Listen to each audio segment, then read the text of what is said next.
ایک فرشتہ اور ایک رات نے پوری فوج کو مٹا دیا۔ یہ کوئی کہانی یا علامت نہیں بلکہ حقیقت ہے۔ 2 سلاطین 19 میں لکھا ہے کہ اسور کی سلطنت نے یروشلم کو گھیر لیا تھا۔ 1,85,000 فوجی جو خود کو ناقابل شکست سمجھتے تھے اور زندہ خدا کا مذاق اڑا رہے تھے، مگر بادشاہ حزقیاہ نے تلوار نہیں اٹھائی، رتبوں پر بھروسہ نہیں کیا، بلکہ وہ ہیکل میں گیا اور دعا کی۔ اور اس رات خدا نے ایک لشکر یا بہت سے فرشتے نہیں بلکہ صرف ایک فرشتہ بھیجا۔ صبح ہوئی تو 1,85,000 سپاہی مردہ پڑے تھے، بغیر کسی جنگ، بغیر کسی نرسنگے کی آواز، صرف خاموشی اور آسمانی عدالت۔ وہ فرشتہ اکیلا نہیں تھا بلکہ خدا کے حکم پر چلا، کیونکہ جب خدا بولتا ہے تو ایک فرشتہ بھی ناقابل روک ہوتا ہے۔ پھر کیا ہوا؟ اسور کا بادشاہ جو کل تک کہہ رہا تھا کون ہے جو تمہیں میرے ہاتھ سے بچا سکتا ہے، وہ بھاگتا ہوا اپنے ملک واپس گیا اور آخرکار اپنے ہی بیٹے کے ہاتھوں قتل ہوا۔ ایک فرشتہ، ایک دعا، ایک رات، اور تاریخ ہمیشہ کے لیے بدل گئی۔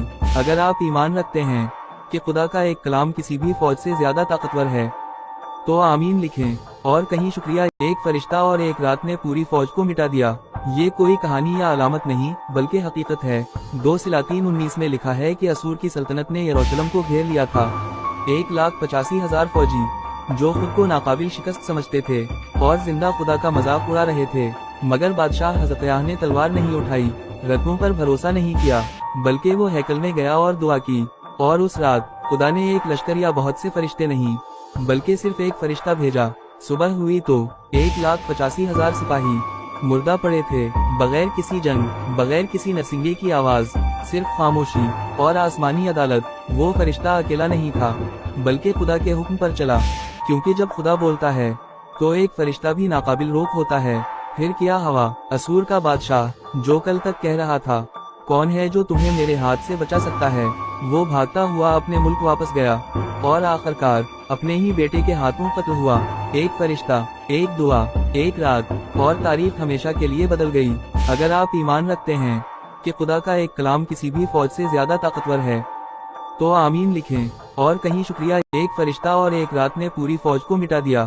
یہ کوئی کہانی یا علامت نہیں بلکہ حقیقت ہے۔ 2 سلاطین 19 میں لکھا ہے کہ اسور کی سلطنت نے یروشلم کو گھیر لیا تھا۔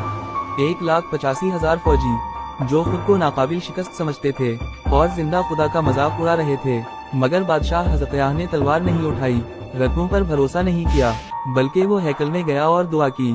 اور اس رات خدا نے ایک لشکر یا بہت سے فرشتے نہیں بلکہ صرف ایک فرشتہ بھیجا۔ صبح ہوئی تو 1,85,000 سپاہی مردہ پڑے تھے، بغیر کسی جنگ، بغیر کسی نرسنگے کی آواز، صرف خاموشی اور آسمانی عدالت۔